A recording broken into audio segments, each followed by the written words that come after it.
नमस्कार मित्रांनो, आपल्या मराठी यूट्यूब चॅनलमध्ये आपल्या सगळ्यांचं स्वागत करतो.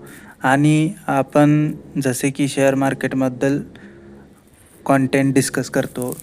तर आपण आज बघणार आहोत की आपण ज्यावेळेस स्टॉक मार्केटबद्दल बोलतो त्यावेळेस आपल्याला काही असे प्रॉब्लेम फेस करावे लागतात का? जसे की आपण एखादा शेअर जर विकत घेतला किंवा खरेदी केला तर तो शेअर खाली जातो आणि जर आपण तो शेअर्स विकला तर तो वरती जातो. असे प्रॉब्लेम जे शेअर मार्केटमध्ये काम करतात त्यांनी एक्सपिरियन्स केला असेल किंवा नसेल, असा जर कोणाचा एक्सपिरियन्स असेल तर कॉमेंटमध्ये मला सांगा. कारण मी पण जर्नी स्टॉक मार्केटची माझी आता एक 2-3 वर्षापूर्वी सुरू केलेली आहे. तर मला पण थोडी आयडिया आहे. जो माझा अनुभव आहे मी तुमच्यासोबत शेअर करतो आहे.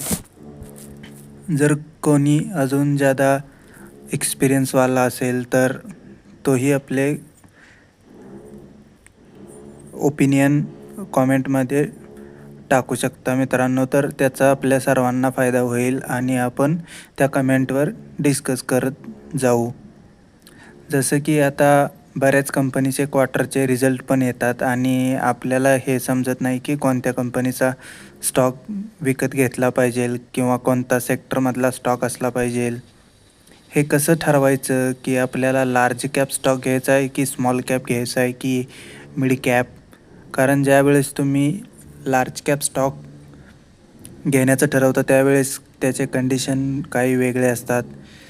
कारण लार्ज कॅप स्टॉक म्हटलं तर त्यामध्ये तुम्हाला रिटर्न पण कमी भेटतात आणि रिस्क पण कमी असते. जर तुम्ही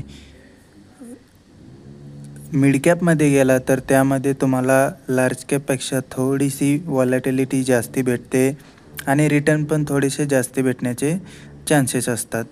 जर तुम्ही रिस्क घेण्यासाठी रेडी असाल, तुमचा कॅपिटल चांगला असेल म्हणजे स्टॉक मार्केटमध्ये इन्व्हेस्टमेंट करण्यासाठी तुमच्याकडे चांगले पैसे असतील तर आणि नॉलेज असेल, 3-4 वर्षाचा एक्सपिरियन्स असेल तर तुम्ही स्मॉल कॅप स्टॉक पण पिकअप करू शकता, ज्यातून चांगला